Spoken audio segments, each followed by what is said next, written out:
Welcome to Black People Love Paramore, a podcast to try to help Black people feel seen. Please feel free to donate to the show at the link in the show notes and rate us and write us a review on Apple Podcasts or Spotify. 5 stars only because we are 5-star bitches. Word to Yo Gotti. I'm your host, Sequoia. And I know you see the title today. I know you see it. But before we get to that, I have a housekeeping thing I want to mention.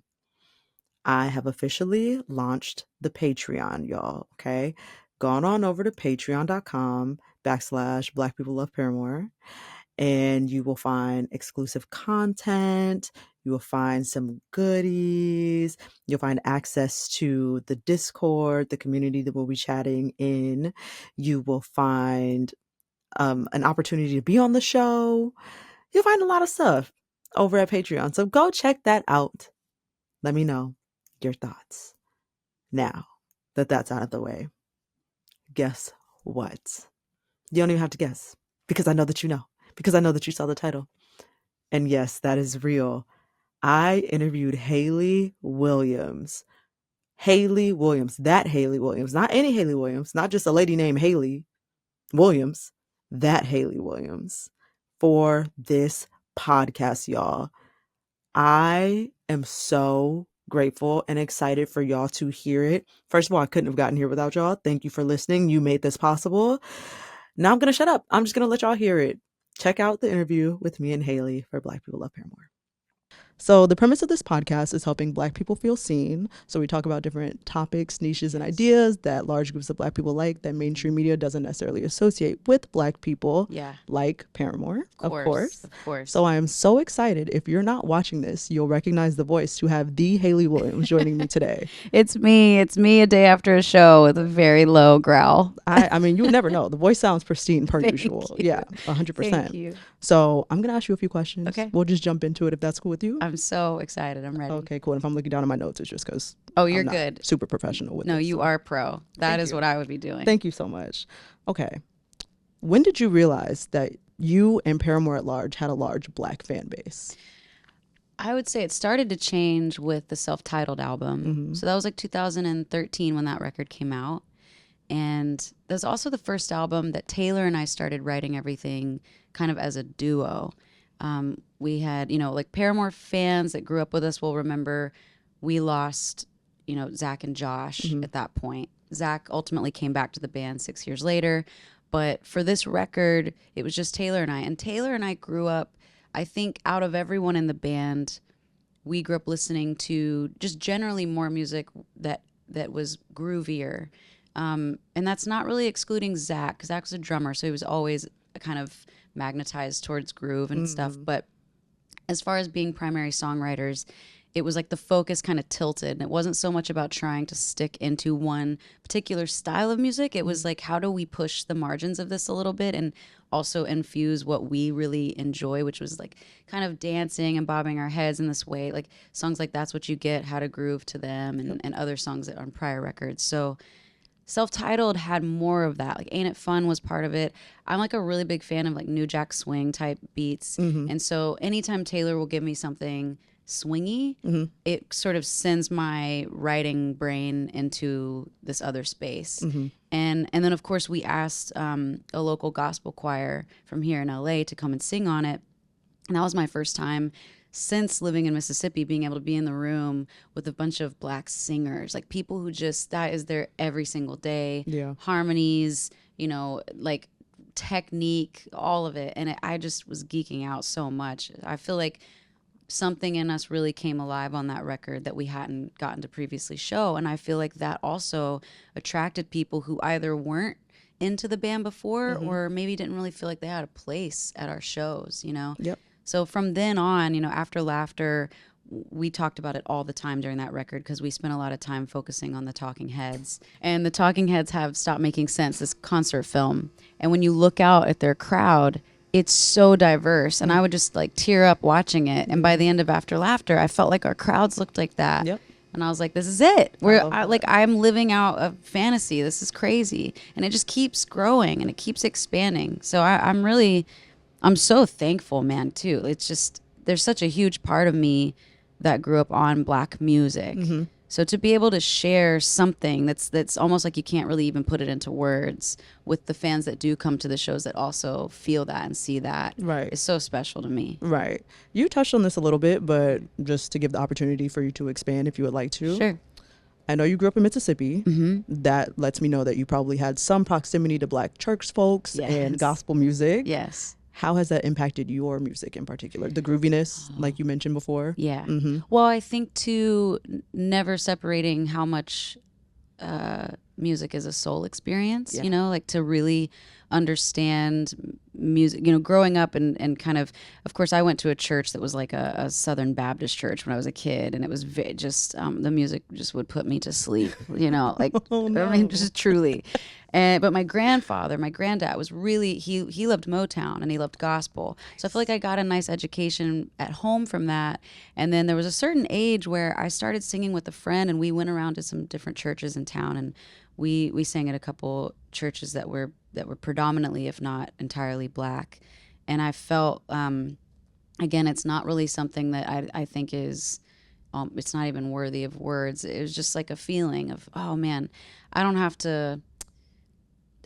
to temper my feelings. I don't have to, you know, stand perfectly still and sing some of this stuff. Even if you're singing about God or whatever, it's a soul experience. Right. And so that was my upbringing with gospel, and I do think that also it just gave me such a love for singers, and like Whitney when she says like, I rarely listen to people who cannot sing. Yes, you know, very much so. I feel like I got such a cool education growing up on like great singers. I love that. You singing at a predominantly Black church or just like around, it tracks so hard. Oh my That is- God. If yeah. that could have just been, you know, if that was my life's trajectory, I think I'd have been fine with that. I love that, right? You know? Yeah. Yeah, because it's such an explosion of feelings and Yeah. connection too. It's really special. Yeah. And I noticed you move around a lot on stage, so Yeah. that definitely makes sense. It's How like, can you stand still? Yeah. I mean, even some of my favorite singers, like, I mean, I just I'm thinking about Whitney a ton right now because I just finally watched the I Want to Dance with Somebody film, and I felt like she did a really good job, kind of encapsulating some of those performances. I don't know everything that went into that film, so I'm a little bit ignorant, but I was thinking about how many moments in Whitney's career that were so explosive vocally, but she was standing kind of still. So still. It's like, how do you do it? How are you doing it? I mean, that's power because I can't. Absolutely. I can't do Can't that. relate. No, No, I definitely would be cannot moving, truly. relate. But I mean, I can't sing at all, so of course I can't relate. Bring your forward to today. Okay. Have any Black musicians had you in a chokehold lately in particular? Actually, 2 days ago, I discovered, is it Flyana Boss? That sounds right. I don't know how to pronounce it, but I do Okay. know the duo that you're speaking about. Obsessed. They're great. Obsessed with them. Yes. And also, I recently heard some Thundercat demos. Yes. That I'm really excited about that are I'm sure gonna be on an upcoming project. So yeah, I mean, Fly on a Boss though, if that's how you say it, really surprised me because I don't get on social media that much, but I had to download Instagram recently to delete my Finsta. I had to get rid of it. And for some reason while I was on it and whatever I was on, one of their like viral videos where they're running came on. I was like, who the fuck is this group? And so good. I'm really excited to kind of catch on to them. Watch They're what magical. They do. Yeah. I love watching their running videos. Yeah, It's very the fun. style too, the whole thing. They Yeah. just have the whole thing. Yeah, I gotta track them down. certainly. I mean, now that's a good segue too. Okay. Is there one Black music artist that you would love to collab with? Oh, okay. Well, it's been SZA for a long time. Okay.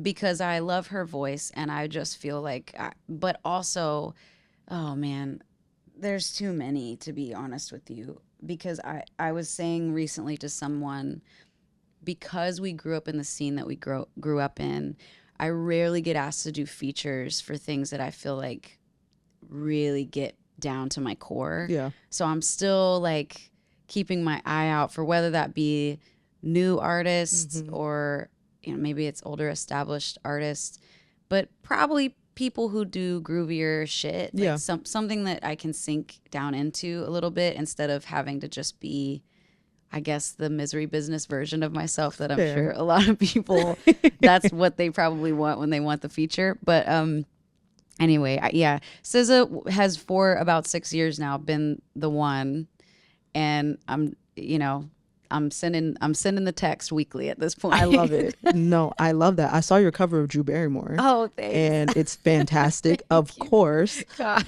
What's your favorite SZA song? Oh, Garden, I think. Okay. Yeah, I think Garden's my favorite song by SZA. But also all of her records just like there are records you can put on and no skips for me. Definitely straight through. Yeah. Yeah, consistent. I like that about her as well.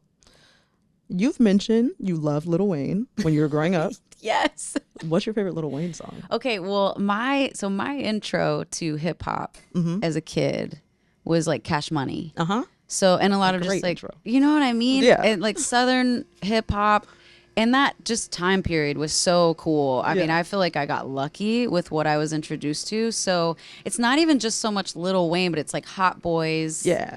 You know what I mean? Yeah. And like his verse on like Number One Stunna. And Number One Stunna was probably my favorite song when I played basketball. I love yes. So, but it's crazy too because Lil Wayne was so young.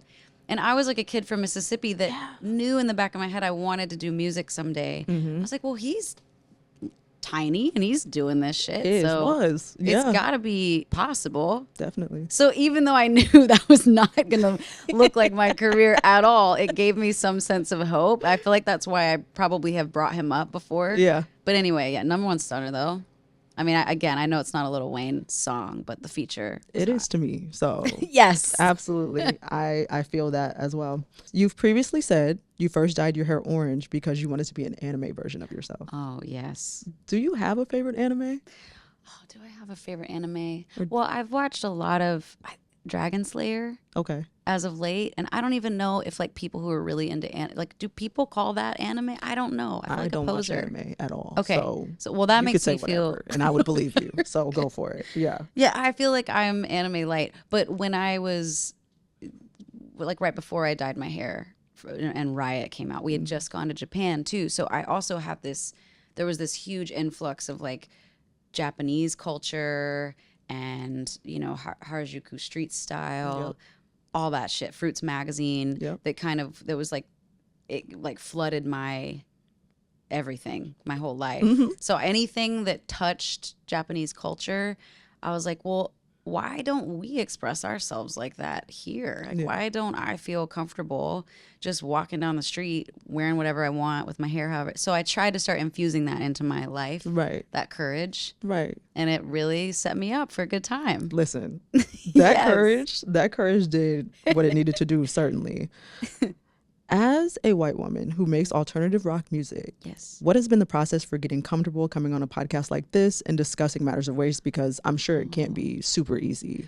Oh, man. Well, I will say one of the best gifts for me that was actually during the pandemic was that we weren't on tour and that all of the news, whether it was George Floyd's murder, whether it was marching in the street with like local community, I got to experience that not as a singer of a band, but as like a person from Nashville, a member of my own community. Right. And I think that was also my first adult experience living in my hometown by myself in my own house. Right. Kind of, trying to learn and relearn and unlearn all these things at the same time. And I'm so grateful that, the band still existed and all of that stuff. And there's that lens that I'm sure is permanent for me. But I didn't have that stuff to fall back on to like make it a little bit more cushioned, And so I had a lot of uncomfortable moments during that time that were very insular. And then I got so angry about everything. Anything that you see on the news is pretty much inflammatory, especially when it comes to race. Absolutely. Especially if you're living in the South. And so came out of that season knowing that whatever we do next as a band, I'm just not willing to not speak about certain things. Yep. It's not really worth it to have the platform, to be given the opportunities, to like have the outreach, the connections or whatever, if we're not using it for something.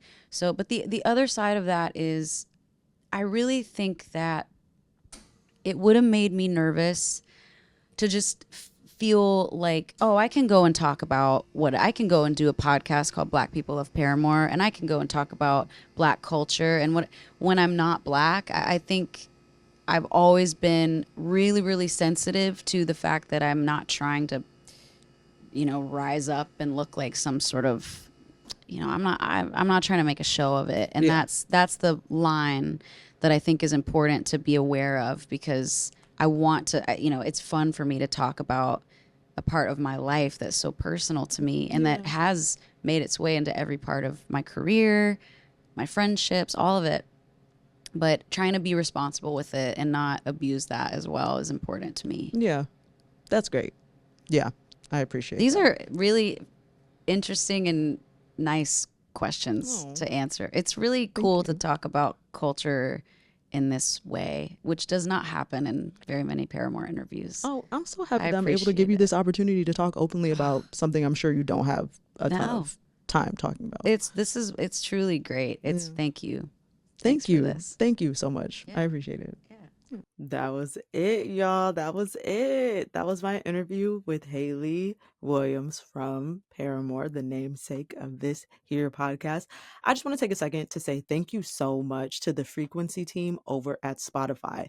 They facilitated this, and they are the reason that I was able to interview Hayley. I am so grateful. Thank you, y'all. Secondly, please go check out the Patreon. It's new. You can find it in the show notes, or you can go to patreon.com/Black People Love Paramore. You'll find it there. Um, yeah, I think that's really all I had. You can find me usually, as usual, all over social media at BPLP Pod, or you can email me at blackpeopleloveparamore@gmail.com. That's it. See y'all next week. Bye.